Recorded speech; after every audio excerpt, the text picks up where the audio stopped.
Welcome to another episode of Blacktop Legends, where the people building the asphalt industry share how it's really done. Not every company follows the same path. Some are built through time, others are built through momentum, driven by decisions, speed, and a clear vision of where they're going. Today's episode is exactly that. Built fast, built big, inside the rise of ANA Asphalt. We're joined by Angus Walker, founder of ANA Asphalt, based in New South Wales, Australia. He got into the asphalt at 17, started the business at 22 years of age, and today leads a 100-plus person operation with multiple asphalt crews, spray seal, profiling, haulage, traffic control, and even moving towards asphalt production. This isn't just growth, it's scale with intent. Crews moving, trucks rolling, equipment expanding, and a business that continues to push forward into bigger opportunities.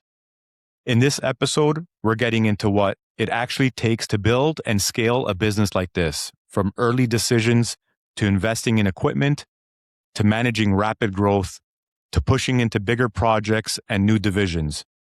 If you're thinking about growth, if you're trying to level up your operation, or if you're in the middle of building something and figuring out your next move, this one's going to hit. Angus, welcome to Blacktop Legends podcast. Hey, Greg. Hey, Paulo. Thanks for taking the time to have us on here. It's a pleasure. Great introduction. I'm Angus Walker, the founding director of ANA Asphalt here in Australia. We're leading one of the biggest independent asphalt companies in New South Wales, leading over 100 staff across the group and continue to grow year on year. So looking forward to this podcast and giving some insights of the challenges and the foresight ahead for us at ANA. Awesome, man. And it's our pleasure to have you on as well and learn from you today and get some insights that we can share with the asphalt industry.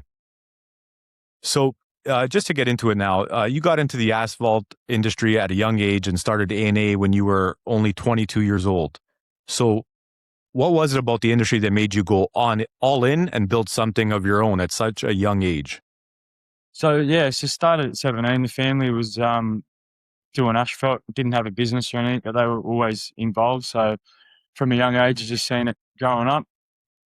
And so we were leading one of the biggest projects at the time, and we were making really good money. To be honest, the industry wasn't a passion at the time. It was more about the money. I was renovating houses, and that allowed me to buy houses and flip them and that sort of stuff. So I was always pretty entrepreneurial, but never into the asphalt side of things. And it wasn't until the projects finished and all our overtime got cut that we realised that we're very reliant on other people. So we, at the time, a mate and myself, we started ANA. It was Angus and Alan. That's how the ANA come about.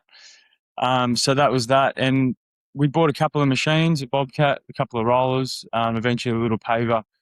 And we set out to do little cash jobs. We were only kids at the time, 22, just wanted to earn some money. Wouldn't say we had a huge passion for it. It wasn't until we really started picking up some good traction and some good customers and realising that there's an opportunity to service customers that just weren't getting what they needed. So we thought, you know what, let's not focus on the money. Let's focus on creating a business that can service that just no one could seem to manage. Not turning up or turning up with the wrong gear, not knowing how to pave the job properly, not efficient. And to be honest, a lot of the companies they're dinosaurs. They've been around forever and they just weren't willing to change. So we, bit of disruption never hurt anyone. So that's where we started, and that's where we continue to go now. Awesome. And I'm sure you have disrupted since back then and Yes. Shaken up a few things in your market over there. We have. So 22 years old, is this correct? I believe it was 2014 when you guys got going. 2014, yeah. Got it. Awesome. So, I'm now 34 and still going hard. So Young men, a lot of growth in a short period of time. Amazing. You built an operation of over 100 people in just over a decade. Like, what do you think you did differently that allowed you to grow this fast? Look, it wasn't easy. So we grew into 2 crews and then into 3 crews quite quick. Same thing. People seen us doing a good job, competitive, young, enthusiastic, just keen to just get the jobs done. And if we didn't have the tools or the resources, we'd just go and get it and make it happen. And I think they were really they got dependent on that and really liked that. But the challenges we faced early on, probably year 5 or year 6. So I'll go back to a couple of years in. Alan and I decided to part ways on really good terms. He's still one of my best mates today. But we brought him out and I became the sole director in 2016. So, and we've just continued on. But we'll get back to that in a minute. But so we grew from 2 crews to 3 crews quite quick. But the problem with that, I didn't have any idea. I was still young, like just had to scale it right back again and not start again, but go back to 1 crew, get that quality right, work out how do you invoice it, how do you get paid quicker? Because we didn't have the cash flow. We had the work, but we didn't have the right people. We didn't have the back end. We didn't even have an office. So you got to get paid. So as a kid doing cashies, you don't have to worry too much about that. But as you grow, you need to have things picking up the pieces, and we didn't have that.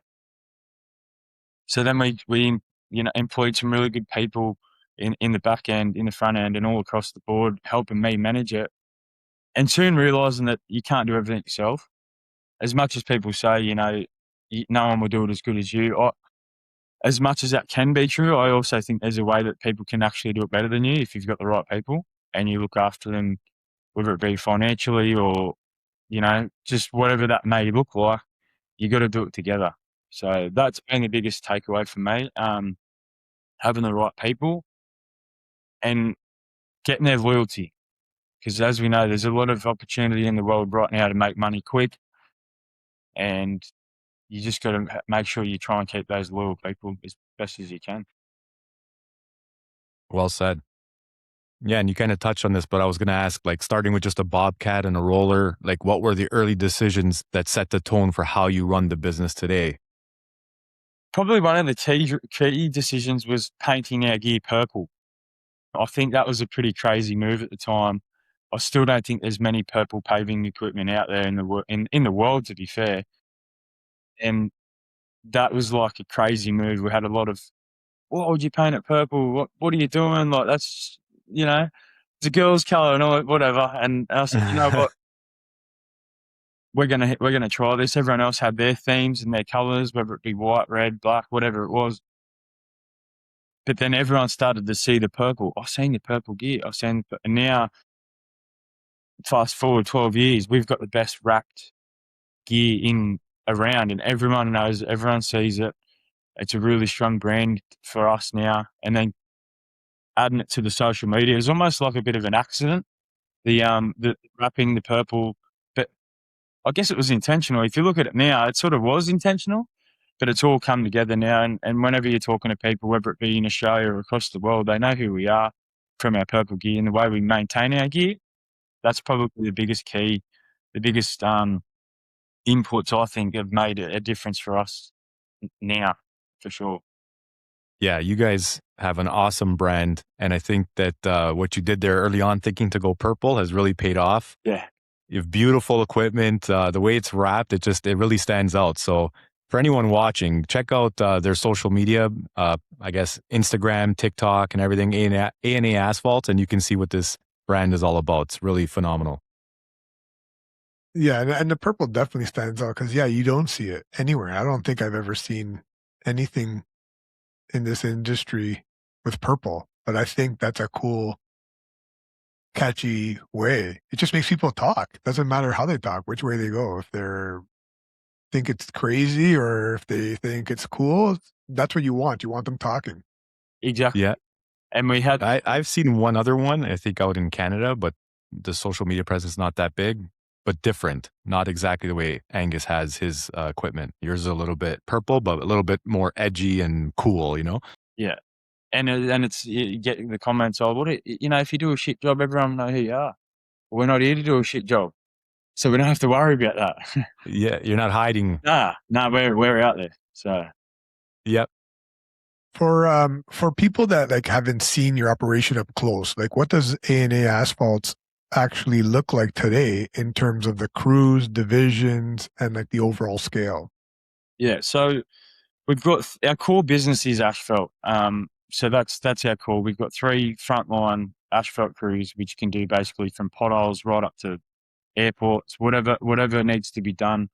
So that's the asphalt side of things. So we've got three big crews there. We've run a profiling operation as well. So we've got 3 profiles that go ahead and profile for the asphalt crews. We then also have the traffic control, which sets the sites up for us. We never used to have that. That's probably 2 years old, or 2.5 years old. The traffic control. We also do the bitumen spray sealing or chip sealing, whatever they like to call that. And we do the haulage. So we bring the asphalt in, we take the profilings away. And then 2 years ago, we started the traffic control and the recycling at the same time in 2013, 2023, sorry. And so now we recycle our own millings, whether it be road base or wrap, sell it back to our purchaser, wherever we buy our asphalt from at the time. So that's basically our motto now is from start to finish. So we basically look after the job from the front, which is setting up the traffic control, the planning of that, all the way through to the laying of the asphalt. The only thing we don't do right now, which we bought a manufacturing facility, which is not going in our core business. It's actually going remote. But that's the only part of the job we don't do right now is the manufacturing side of things. So basically everything in between. Right. Amazing. Yeah, you and I spoke about that too previously. That's a little further out, right? Yes. Yeah. Yeah. And for anyone's listening in North America, I believe profiling is milling Milling. machines, Yeah. right? Asphalt milling, yeah. And then the spray seal is like chip seal here in America. Awesome. So yeah, you've built a business that controls a lot of process aside from just paving. And we touched on it here: haulage, profiling, traffic control, crushing. How intentional was that, and how much of your growth do you attribute to that approach to be able to be a more full service asphalt firm? Well, again, we always just set out to do the asphalt. The asphalt was always core, and I think it will always be core. But to do the asphalt, you need so many other moving parts. And for people that lay asphalt on a daily basis, understand. But when you go out to say you've got 1,000 tons on, for us, that's a big shift. And if you've got the traffic control half an hour late, they turn up with a shit attitude. They don't want to work with the crews. They're on an hourly rate. We're on a square meter rate or a tonnage rate. So you don't align. They want to be there for as long as possible. We want to get out of there as quick as possible. So there's this, you're headbutting constantly. So we said, or if the weather, we're in a weather dominated environment, if one job's too wet, we can just pack up and go to another job. But then you try and book a traffic crew in, we're not available, we don't have that many people and all the bullshit that goes with it. It's like, nah, we've got to change this. We've got to control this because this is hurting our business. And we didn't want to get into it because it's very people. You need a lot of people to do the traffic control, but it's something that we thought would take on and just manage it differently. So that sort of happened, and then it's like, well, what else can we control? Because that's working really well. We had a few trucks at the time, and we've added more trucks to the fleet. Same thing, we can continue. Like we can get our asphalt to site. We don't have to worry about are our subbies going to turn up, or are they going to prioritise someone else, or whatever that looks like. And I guess the growth's just come back to adding services into our core that make our core better and separates ourselves apart. So, for example, now we can be more competitive because we control 5 or 6 aspects of the job. Rather than making 20% on the core, we can make maybe 15% on everything or whatever the number looks like. And you make really good profit, but you're also more efficient. Everyone works together. And by not intentional, but the traffic control is almost used like a training facility for the asphalt guys coming up and coming, because as you put out an ad on Seek or whatever to get people, they turn up and they don't like the job. They do it for 5 minutes and they're gone. Whereas traffic control, they're watching you all day, every day. And then you put an ad out and they go, oh, do you want to come from the traffic control to the asphalt? They know what they get themselves into because they've been watching it for 4 months. Yeah, they probably think it's so cool. Yeah, and they think that's the next level for them to level up. So it gives them opportunity to grow, but it also gives us, like, our succession rate now for up and comers is 90%. Like, it's unbelievable, and it's been really, really good for us. And just trying to take the stigma out of those, those types of jobs, the traffic control, and make it cool. Like, giving them a full-time job, letting them know that they're important. So that's been really good for our growth. And leading into the spray seal, the asphalt, the haulage, the recycling and the profiling or the milling, customers just don't have to worry about all the shit that comes with having 5 or 6 contractors on the job. It's just, here's the package, go for it. Let me know when you're done. Yeah. Yeah. Yeah, because then in that case, the customer becomes like the general contractor. Like they got to manage all these different parts. Whereas when you're working with ANA Asphalt, you guys do it all in-house and manage it all. We do it all. Yeah. That's awesome. And even Yeah, for that you makes a guys, lot of sense. It's smart. not to have yourselves like dependent on all these other companies, or like, like you said, anything can go wrong. The timing, the contrast of personalities, whatever. Like there's so many things. Like Angus said there with the traffic control, prior to having his own division, you had to rely on other traffic control companies. And like you said, you want to go as fast as possible and they want to take as long as possible. Yeah, so it doesn't work. It doesn't work. Yeah. Kind of goes back to like, as owners or whatever, you want to try, like, that you want to do everything yourself. Sometimes you feel like you got to do it yourself because you want to have that control, where you expanded because you gave other people the ability to be leaders in your company, but then you were able to get some control in another way by having all these different pieces for these projects so that you can control the whole thing as a whole, and rather than depending on others. One really good thing for me I heard was, you're not a true leader unless you can create a leader. And once I heard that, it's like, well, that's very true, because you can be the best leader in the world, but you need to bring other people through to lead you. Because what's the point? You got to ask yourself, what's the point of having the business? And to be fair, still don't know the answer to that, but we're slowly getting there. Getting a bit of time back is very important for me with a young family. So yeah, it's creating other leaders that can lead, and then eventually they'll create other leaders, and that's how businesses continue to grow. Yeah, and it all stemmed from you. Yeah, right. Yeah, being a great leader, or like that, and creating other leaders as well in the company. Yeah, 100% within you, and then so your goal is to have more time and spend more time with your family and stuff like that, right? Yeah, definitely. Yeah, Not be so dependent on. Yeah.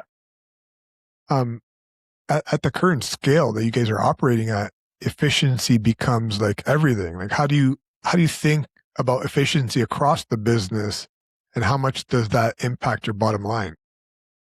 So the efficiencies, we've got some really good tools and systems in the office that we've created ourselves to help with that, like programming, allocating, using a lot of technology that's out there available now, which is, the AI and that sort of stuff. We're using that a little bit now, or more than we ever have, like a lot of businesses, I'm sure, but that's helping. But incentivizing the guys on the team, like the supervisors, because oftentimes the management in the office seem to get rewarded more than the guys actually doing the work. And for me, coming out of the field from the ground to the owner of the business and all the way in between, they always get forgotten about, but they're the ones making the money. They're the ones putting the asphalt on the ground.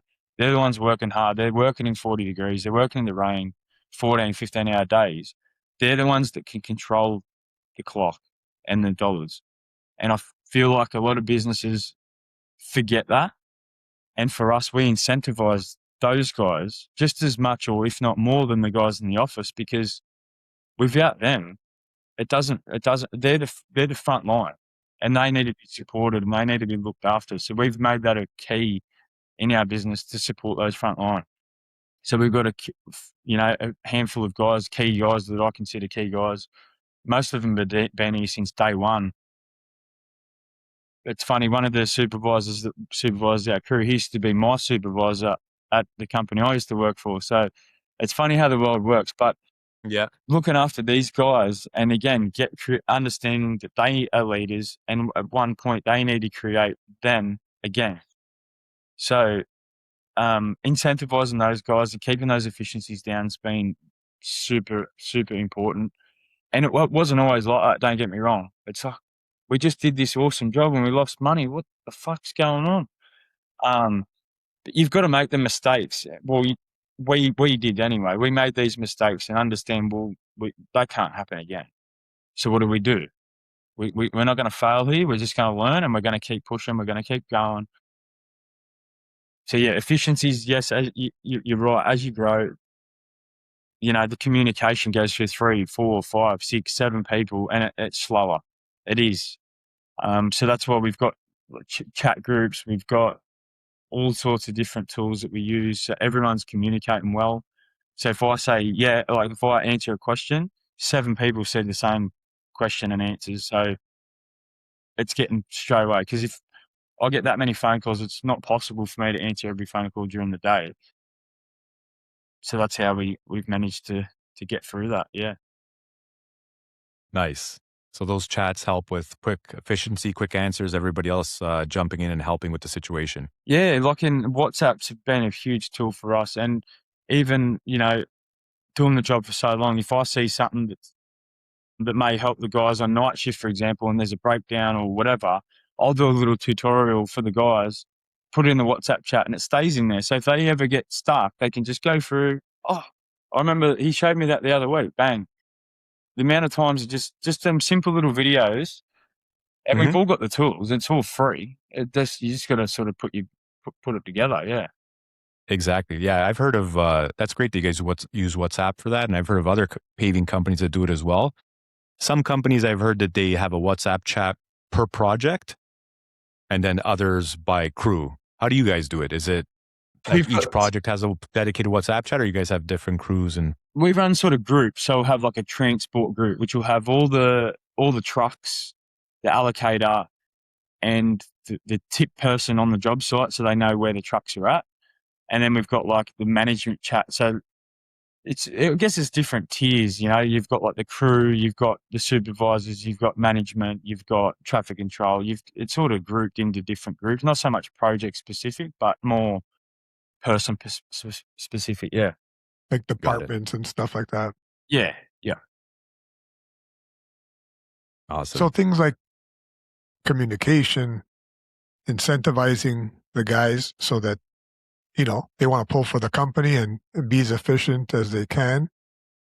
And obviously systems and like standard operating procedures that's going to help them so that if they're stuck, they can refer to something that'll help. Yeah.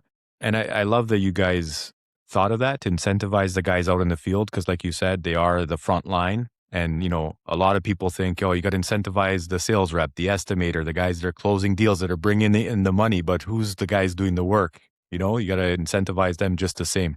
Oh, mate, it's just, it's so underrated. And don't get me wrong, we never always got it right either. Like, yeah, there's been we're all learning. mistakes. Yeah. Yeah. Well, that's how you grow, right? Yeah, that's right. Like Yeah. if a company has no mistakes, no issues, no nothing, they're never going to grow. There's no way anyone can grow. And one thing, you hear a lot of noise and, with social media about systems. You can over-systemize your business too, which a lot of people, they just want to keep getting better at systems. But you also need people to manage the system. So if you've got too much system, we made the mistake, let's get all these systems, you can get this, pay a subscription, do all these things. But who's managing it? Oh, shit, we've only got 4 people in the office. Like, it's all well and good to have, you've got to have someone to input the data, send the data out, manage it, change it, update it. So we've actually, Jules in our office, she's actually created our own system, which is better for us because we can make changes. You don't have to go into the, the hotline and go in the queue to make a change if you don't like the way, and it works for us. But look, everyone has their own way of doing things, but it's probably a key message is just be careful you don't over-systemize, because you can kill it from the top down. For sure. Right. That's a good tip. Great tip. For sure. And you don't want to have a bunch of robots working, because then if something comes up, no one's going to improvise and think, how do we get around this? Because they're just trying to follow a system that. That's right. Yeah. Oh no, I can't do that. That's the system won't allow. Yeah, exactly. Yeah, that's not on the checklist. Nah. Yeah. Exactly. Yeah. Yeah. No, but you said it perfectly, because like we are big fans of systems, and I'm sure you guys are too. But like you said, you can't over systematize things, because then it can create other bottlenecks that way. Yeah, and especially in a business of us where it's forever changing with weather impacts. There's a lot moving all the time. So yeah, look, for us, that's how we see it anyway. Yeah. Yeah, like you can plan all you want, but if the weather's not on your side tomorrow, for example, everything changes. Is it mayhem in the morning? Yeah. Crazy. Yeah. So you've made some serious investments in equipment and the capabilities of your business, like, having these different components or like departments or companies in order to have more control. But how do you decide when it's time to invest versus outsourcing? It's a good question. We don't really have any sort of methodology behind the way we buy our gear. Yeah, we just, I wouldn't say it's been a fluke, but it's just we've bought gear as we've sort of needed it, and it's almost like once you have it, for us, once we have it, we've just made it work and we've pushed it to get it to work. But I wouldn't say there's not, as we, at the size we are now, we're doing some purchasing sort of plans and understanding what our next phase looks like, because at the scale we're at now, we can't make things by just flip a coin and go buy a new paver. Like, we've really got to, so we're working on that now, but for the last, 12 years, we've just sort of bought gear as we've needed it, or if an opportunity's popped up that's too good to pass, we just buy it. We've invested, tens of millions of dollars into our gear now. And I also think it attracts the right staff from doing that as well, because there's a lot of asphalt contractors in the world globally that don't have good gear, or can't afford the good gear. They haven't got the turnover. They haven't got the profits coming in, and it's hard. It's hard to do a good job with shit gear. It really is. So we've got a full dedicated workshop for all our gear. We've got nearly 120 pieces of plant and equipment across the group or more, and you've got to maintain it as well, because buying a good piece of equipment, it's only as good as the people using it. But at some point, it gets a bit long in the tooth. You've got to keep replacing your gear. And my thing was at the start was always, let's just get a nice suite of gear and that's it. I'm done. It looks good, one piece of gear. But then paver breaks down.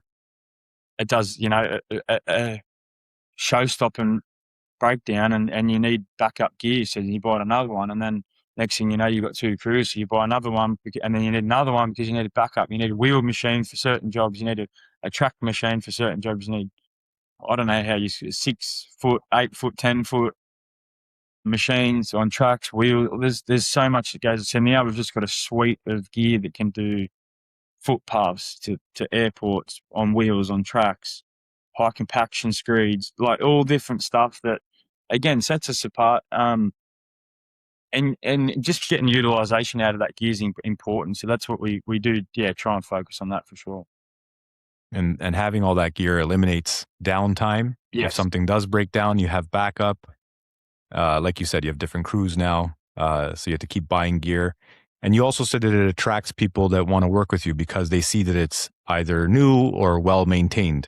Yeah, definitely. And we've got a pretty young culture, which nothing against the older generation. That they're sort of on the back end of their career. We're on the front end, so things have been done a certain way for a certain amount of time. But we're here to really challenge that and ask the question: well, why? You say you can't do this because of why? Just because you've been told that. I'm going to question it. I'm going to challenge it because I don't agree with it. You might be right, but until you can prove to me that you're right, I don't believe you. And we've just had that, not I love that you challenge it. Challenge it in a way that's respectful though, because older guys that have busted their ass they didn't even have pavers that had extendable screeds. They were just fixed screeds, had to pave straight. They didn't have bobcats to pick up the asphalt. Like, it was different. So it is completely different. But technology, like look at the technology on our paving equipment now. you can't do things the way we did it 30, 40 years ago because it just doesn't make sense anymore. No. Yeah. Awesome. Yeah. And so, like, going from a small crew startup again to over 100 employees in such a short period is a massive shift. What was the biggest adjustment for you as a leader? For me as a leader was understanding that to run a business, you need a whole new skill set. Like you've got running an asphalt crew and doing the asphalt. That's the best and I'd say the easiest part. And it wasn't until I stepped away from that a little bit and overseeing multiple crews, you understand that to run a business is a whole different skill set. You've got to deal with multiple personalities. You've got challenges of not getting paid or trying to strike deals with your suppliers and purchasing equipment and all these other things that go with it. You've got to take your mindset away from being a worker to running the business, and it's quite challenging to make that shift. And I still have my moments. Like I'll get right back in, get on the tools with the boys, and understanding too that whilst you're there to be liked, well, you at the early days you want to be liked, but you've got to realise that you're not going to be liked by everyone. You've got to be clear. You've got to be strong in what you stand for, and you can't tolerate the bullshit, but in a respectful way that people know, oh, this is the way that ANA does things. That was hard because I'm a kid running 40, 50-year-old blokes, my own business. Like that was hard for me because it's like, who's this fucking boy telling me what to do? I've been doing this for 25 years. I'm been doing this longer than he's been alive. Yeah. That was the hardest thing for me. And it's like, well, that's great, but this is my business. And if you want to work here, this is how we're doing things. You go start your own and let's go into competition together. But for now, while you're working here, this is the fucking deal. So I love it. I love the confidence. yeah, you've got to be because and you've got to trust that you've got to believe yourself and you've got to back yourself because at the end of the day, that's the only person that is with you all the time is yourself. So Well understanding that said. was the challenge for me, just changing the mindset from, on the ground working to the business owner and still understanding the guys on the ground. But now I can see it from both sides and you meet in the middle. And a lot of guys respect that because it's like, well, hold on, if this was your business, what would you do? Because this is why I'm doing it, because this is how and understand and helping them understand it from my side as well now, which is cool. Yeah. Those are some great points about being a leader. And, like you said, respectfully, if they have other opinions, then they can start their own company and do it their way. But under ANA, that's the way you guys do things, right? That's it. Yeah, yeah. And I'm sure you're always open-minded to take others' ideas and all that, but there comes a time where you do it your way, and that's the way it's got to be done. Yeah, for sure. Talked about mistakes happen. They're made as you grow and especially when you grow to scale. When a company grows this quickly, things don't always scale perfectly. Where do you feel the most pressure operationally as the business continues to expand? Like right now, like where do you feel the most pressures right now on an operational standpoint? In the past, it's been people. People's been a big problem, massive problem for us. Attracting the right staff. I feel like it's not perfect because nothing ever is, but it's as good as it's ever been right now with people we have. It still has its challenges again, but from where it's been to where it is now, it's the best it's ever been, and we're continuing to grow that. I think the biggest challenges now that we see is in our area. It's very dominated on maintenance and major projects. All our major projects are just about done in our area. So everyone then falls back to the maintenance and the profiling and milling and all that sort of stuff. So I do see in the short term a bit of a bloodbath when it comes to winning work and fighting for the work that's left. That's probably going to be the challenge. But for us, because we're so, we are a big company, but we're also still a small company, so we can pivot. And when we see opportunities, like what's just happened with, I don't know if you guys have seen it with the closure of the strait with the ships. Our bitumen, all our bitumen in Australia comes from the Middle East or from Singapore or from wherever it comes from, right? So our bitumen in 1 month went from the cheapest it's ever been to the most expensive in 4 weeks it's ever been. Wow. So, there was a bit of a doom and gloom there for about 5-6 weeks. The world's going mad. No, we're going to have to pull up stumps, and everyone's putting their head up their arse. And it's like, listen, for us, let's go talk to our customers, give them the assurance that we're going to continue to deliver their work. Things are going to go up in price. It's out of our control. Be transparent. Talk to our customers. So it's allowed us to pivot. We've continued to still grow. Other companies are losing contracts left, right, and center, and we're growing. So it's like that's the difference when we like to pivot. So when you say the challenges ahead, there's some challenges that come with supply of bitumen, contracts not having enough budget to be able to deliver the works because now things are 30% more than what they were 5 weeks ago. So they still only have a certain amount of money. So I think the actual work itself is going to be the challenge in our core business.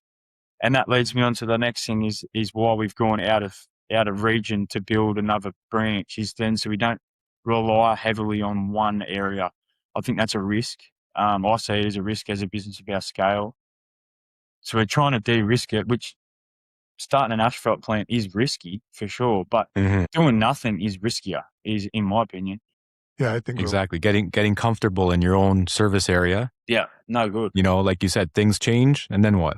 Yeah, then you bugger. Yeah. It's kind of like that saying. What was it? Wayne Gretzky said once: "You miss 100% of the No, shots you don't 99%. take." Yeah, Yeah, you miss 99% of the shots you never take. Yeah, 100%, and couldn't agree more. Yeah. or 100%. Yeah. Awesome. Yeah, so that leads me to my next question. Like you position yourself to take on bigger projects. What changed in your mindset when you started going after that larger work? Like there's companies who could do small stuff and then there's companies who do big stuff. What made you go after the larger work? What was the mindset shift there? Again, it was probably didn't really think about it that much at the time, but for now, we take on the bigger projects. So as economy of scale, right? So the more asphalt you buy, the cheaper your rate gets per ton. So the way we've done it now is if we do it, 30% of our business is big projects, so big tons, allows us to be more competitive in the smaller end of town. So now our buy price is the same across whether it's a big project or a small project. We can be more competitive than the small guys in the smaller works because we're buying at the rate of the bigger guys. So we have a mix of big projects, little projects. Let's be honest, the money's always made in the smaller stuff, but you've got to do more of them. The big projects are riskier because you're doing 1,500 tons a shift. You have an issue with poor production or not compaction or whatever, which we've had. You're talking $300,000-$500,000. Click your fingers, So you've got to have a good mix, and I think getting into that bigger stuff. Now looking at it, the reason we continue to do the bigger stuff, wouldn't say it's so much for the profit. We do make money, we do okay, but it's more to keep that purchasing power strong to be able to keep our costs down, essentially. That's a great strategy. I think that's awesome. Yeah, sometimes, the bigger jobs are more volume, not always as profitable. Smaller jobs can be more profitable, but a mix of both seems to be the right fit. And also too, it feeds into the other businesses, which we treat them separately to the core. So we charge ourselves, let's say if it's a truck, we won't just, we own the truck, we're just going to give it to ourselves for free. We incorporate that cost as a subcontractor, even though we own it. So it keeps all the trucks busy. It keeps the milling crews busy. It keeps and profitable. And in the recycling as well, we then have material to crush and screen. So it feeds its own face, you could say. So yeah, it's been good. It's been a good dynamic. That's great. And then also, having all your trucks and your equipment out on the roads and everywhere out there, Yeah. I'm sure it attracts more business that way as well, right? Yeah, exactly. Yeah. Because you've got to, When you're seen everywhere, Yeah. it attracts new people to call you guys and say, hey, I saw you doing that project. Can you quote ours or yeah, estimate can you ours, do this right? job here? Can you do this job here? Or yeah, exactly. Yeah. Yeah. Some people probably So just want to sometimes it's hire you not because they want directly to see your related. equipment on their property. So What's that, Paulo? I'm saying some people probably hire you because they want to see all your equipment and gear on their property just because it's cool. Well, that's yeah, and you're right, Paulo. With our social media presence, people feel like they're missing out now. So they want to be part of the action, which it's pretty cool. Like we get the drone up and we do some talks. We get the girls on there now, and Yeah. the boys they get into it. It was funny when we started doing the videos maybe 3 years ago, and no one wanted a bar of it. Like just what's he doing? And I didn't either, to be honest. But I'm like, I need to showcase what we do. People want to know what we do. And I'm like, well, what better way to tell them is show them, educate them, do some, education thing, whatever. And now it's funny. Every Thursday, we've got our videographer. He comes every Thursday. He's on a retainer. He comes every week, shaving, and they're doing their hair. And now they're getting ready for the camera. Like, you didn't want to know about it. Now everyone's involved, and that they know that on the Thursday he's coming out. Now it's production day. It's production day. It's put your best clothes on sort of day, and it's cool. It's like it's changed the way, and customers love it too because we can give them a package at the end for their customers. If we're doing a subdivision new works, we'll do a couple of videos, one for us to brand us, but then we'll do one that's sort of non-branded for no one, and then you can give it to whoever as part of our package. You get a video and do what you want with it. It's just that little bit point of difference. Again, the big guys aren't interested in doing that. They've got too many policies around. We can't do this because it doesn't align with our policy. It's like, oh, that's bullshit. Yeah. Yeah. Yeah. So That's really cool that you have that in place. Once a week, someone comes and helps with the video production, and then you also offer that piece to your clientele. yeah, no, it's been good. Which leads me to my next question, which is, as the business has grown, how has the way you attract work evolved, especially with how important visibility is today? So probably 60% of our business is on panel contracts. So you tender works and you might be on a 2-year contract or whatever that be. So that's government, council. So that's probably, yes, it'd be up there around 60%, I'd say, of our business. And the other 40% is being seen is a big one.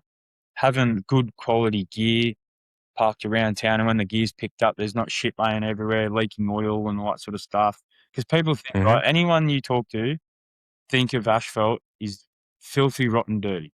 And don't get me wrong, it is. But we've got white floors in our office, white timber planks. They're like a light grey. People walk in there and they're like, fuck, do you lay asphalt? It's like, yeah, but we keep our shit clean. Even down to the office floors. Down to the office floors. Like I take my shoes. You have to come over to Australia and I'll show you. But we actually take our boots off at the front door and we wear our socks in the office to prove a point that not all asphalters are the same. And so that's attracted a lot of good talent, a lot of good work. Because when you're working on a brand new subdivision that's got white concrete curbs and older asphalt crews use diesel buckets. I don't know what you guys do, and they're splashing diesel all over the curbs. We use nice little sprayer bottles and keep stuff really neat. So that attracts new customers because they're seeing the quality of workmanship over and over again. And it's just like a constant ticking over of good work.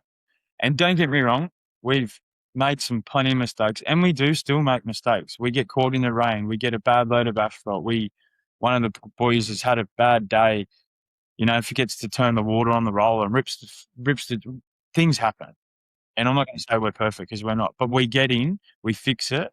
We don't argue about it. We turn back up and we make it a priority to fix our fuck ups and not continue to just, we'll get to you. Stop answering the phone because we've done the bit that pays the money, but we don't want to come back and do the bit that doesn't pay that to me is more priority than going to the next job to make the money. Because if you fuck this customer, he's going to tell his mates and all his other mates and continue down the line. And next, it might not be straight away, but 12, 18 months time. And when the world is the way it is, it's super competitive. It only takes one person, the next ANA to come up, and it'll be there. So there'll be another ANA to pop up in years to come, and they'll have a point of difference that we don't have. But until then, we need to keep that, and we need to focus on just looking after our customers, essentially. Very well said. Very well said. And going back to like the office floors and how clean you guys keep them and all that, and that shows that asphalt doesn't need to be messy in every area of the business. And they say, the way you do one thing, you do everything. Yeah. So you guys have that cleanliness, attention to detail, and all that. So that's really cool. Angus, thinking back, like just look back at your whole journey building this. Like where like did you just stop and think? At what point did you stop and think and say, I can't believe we've built this beast? Mate, to be honest, it's because it's been so busy. It's been really hard to actually appreciate it. But I was only talking to my wife yesterday, put the kids down, and we're doing a podcast. This is my first podcast. And like, who would have thought that I'd be talking to two guys across the other side of the world about what we've built, where we're going. So that's right now is probably a moment to just take that in and go, holy fuck, we have built something that's worth, recognizing, because we wouldn't be here talking if we hadn't built what we have. It's so for me right now, it's looking at it, like we are probably one of the biggest independent asphalt companies in New South Wales. Across how many people we put, employee turnover, staff, all that sort of stuff. And it is an achievement in such a tight, strong marketplace. So I can thank you guys for pulling me up on that and looking back at it and appreciating it. So, but yeah, we don't do it enough. I'll be honest. We don't look back at it enough. We always talk about it in our business. We want to stop and take a day, take all the crews to, whether it be like a day out or whatever that looks like. And we're going to do that this year. We've done it a few times over the years, but as it's grown, you don't forget, but it becomes a little bit harder, especially when you've got different divisions and you've got, we've got guys working 5-6 hours away. It's like, but we need to get them together and show them what we've done. And without them, we wouldn't be here. So it's like, it's all well and good. I've got, I feel like I run a pretty good business and respect the guys enough and create good leaders, but without them and everyone involved, ANA wouldn't exist. So I think we all need to probably appreciate how far we've come, to be honest. Yeah. Well, congratulations celebrate to you, those wins, and congratulations to your team. Yeah, because you guys put it together. Yeah. Listen, Angus, I'm so impressed as to what you've built in such a short period of time. I mean, I know it's been 12 years now. 12 years, yeah. It's incredible. And then for how young you are, it's like, I'm so impressed. I'm so proud of you that you've done this so quickly. Yeah. I mean, I'm 10 years older than you, or I still feel like a young man, but what you've achieved is really remarkable. So kind of ending off here, you're in a heavy growth phase right now. What do you most focus on getting right as you continue to scale the business? Just continuing to look after our customers and keep the quality. We can do the tons, we can lay the asphalt, but just the little things, and that's why I still continue to go out with the crews on time to time to instill that, because as you grow, it gets filtered from the true ANA. When we started, it slowly filters out of the core, and you see big companies as they grow, they lose. How did they get? They were always good somewhere, and then they just fall off the perch. For us, I don't want to be that company. I don't want to be the company where, geez, you're so good and now you're not. We want to, as we grow, I wouldn't say we want to be the biggest asphalt company, but we want to be the best. So if we stayed at the size we're at now, but continue to improve what we already have, man, I'm stoked. But naturally, it'll continue to grow, I think, just from what we're doing and seeing good leaders coming up through and all that sort of stuff and going in different markets and into manufacturing. You know, I see a good opportunity in the next few years to continue to grow. But yeah, our key now is just keeping what we've got and just maintaining and fine tuning that every single day and challenging why. That's the biggest thing for me is why. Ask the question. Why you do it. Just Yep. why we do it. How can we do it better? And a lot of the councils and the government guys that want things done a certain way, they just think they know because their mate told them that this is how it's got to be. But it's like you put them on the spot and you ask them, hey, why? And they don't. And oftentimes they don't have the answer, which is a worry because we're doing it the way that this guy wants it done, but no one's ever asked the question. So for me, if anyone listening, ask the questions. Just ask questions. Be curious. Stay Yep. curious. Exactly. Push the boundaries a little bit. Don't always just do it the way someone else wants to do it. Yeah. If you feel like you have a better way. Yes. Yeah. And listen. Also, always listen to people, regardless of whether it's a good idea or a bad idea. Be respectful. Listen, but don't always take the advice. Yep. I like that. Always be respectful. Always be humble. Yeah. Always. And always do good work for your clients. Before we hop off here, Angus, I want anyone listening here, who are your ideal clients? I want them to hear who you guys work with when they watch this back. So our ideal clients, look, I know you have different sectors. Yeah, we've got different sectors, but for a lot of guys listening, you know, once you're in the council space, it's quite easy to stay in that space. It's all very price driven. So if you want to stay in that space, that's fine, but you've got to be willing to drop your pants and be competitive. That's just long and short. You can be the best asphalter in the world, but if you're not cheap, they won't use you. It's as simple as that. But from when it comes to your private works or your commercial space stuff, is the perfect customer is one that's willing to work with you, not tell you how to do your job. You're the professional, pay the bill, and allow you to work to an expectation and not to a price. Because a lot of times they want the best quality job, but they're not willing to pay the best price. So to me, my thing is you work to your expectation and not to their price. And if you can align yourself with customers like that, it's very hard to do, don't get me wrong, but they're the customers you want to be working for. And get to a point where you can pick and choose who you want to work for. That's the ultimate business model. Right. That's well said.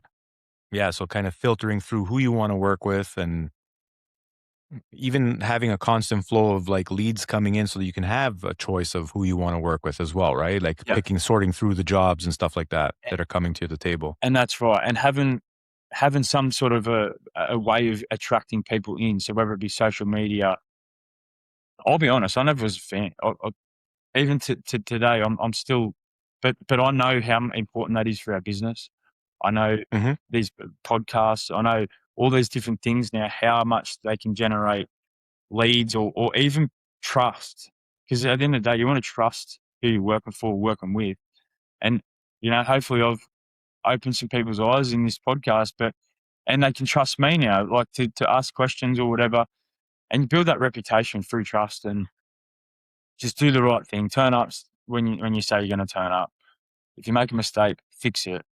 But yeah, and just keeping the leads coming in is key as well. Like you need leads, whether it be through social media, word of mouth, whatever that looks like. But just if I had to employ someone again, first off, it would be someone bringing the leads in, to be honest.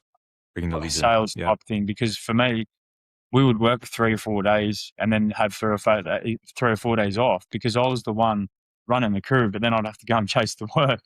So I can do the work, no problem. Just give it to me. Give me the work. But we didn't have that person in front of us. So if I can give anyone advice, get someone or get a team or whatever that looks like to help bring that in.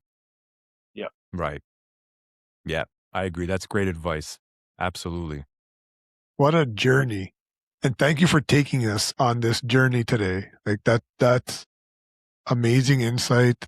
Just getting to know and And hopefully, like, we were able to, like you said earlier, make you realize what you really built here because you got to talk about it today Yeah.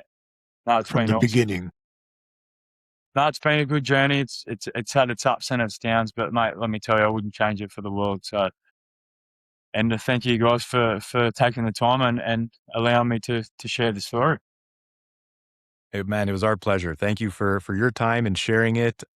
Before we hop off, do you have a favorite piece of equipment that Angus likes working with? Or what do you like doing most out in the field when you're out in the field? It'd definitely be the paver.